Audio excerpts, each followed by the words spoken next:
So today I want to discuss things I see new shooters doing that kind of upsets me. Something that I don't think a lot of people address in the super duper professional world because we consider it to be something that's almost automatic. But I notice a lot of shooters do this. So my background, I've got some time in the military. Got some classes under my belt, quite a bit of force on force. I work at a gun range on the weekends. Just got a regular 9-to-5er.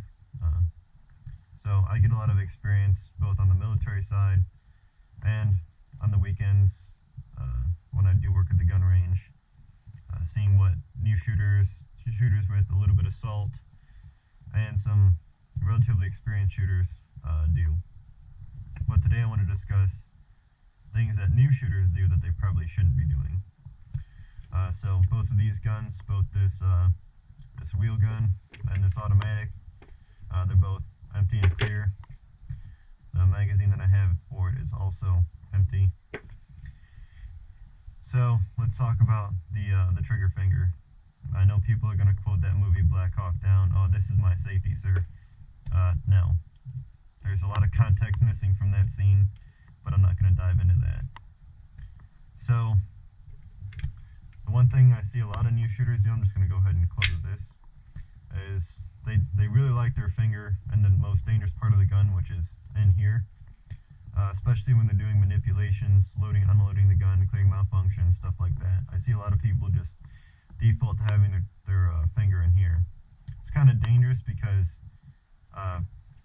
things can happen, especially if you're very inexperienced. I'm primarily left-handed, so I'm going to do what's comfortable for me to start. So what I'll see people do is they'll put their magazine in with their finger on the trigger, and a lot of times with pressure in it, they'll put their magazine in. They'll also, instead of pointing the gun up and down the lane of fire, they'll point it to the stall next to them, one way or the other, and then they'll rack the slide, and you see what happened to the trigger? See how it went back? I mean, that's just an accident waiting to happen, folks. If you're an instructor that teaches new shooters, like a CPL instructor, or even a higher level instructor than that, one of the things you have to pay attention to with your new students is making sure that finger stays out of the trigger well and make sure it gets drilled into them how important that is. Especially when they're doing manipulations, like pulling the slide back on this G45. It's not like super challenging, but it does require an amount of effort. And if you're already racking the slide back, it does require some primary hand grip strength. And what's going to happen is your hands are going to want to, all your fingers are going to want to grip the shit out of this gun. So when you go to pull it back, you have the chance of actually discharging around while you're manipulating the slide, or doing other manipulations like that.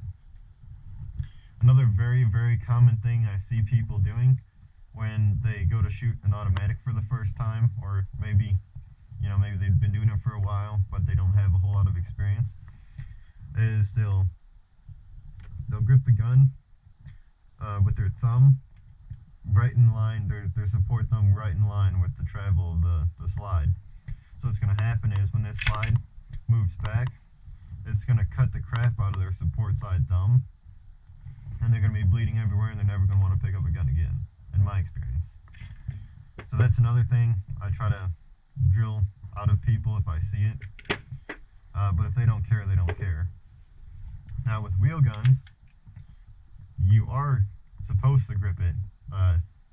One of my friends, Riley Bowman, calls it the hammer grip. And for wheel guns, you kind of do want that hammer style grip to help with recoil mitigation and overall grip pressure, especially on a small frame gun like this Airweight 642.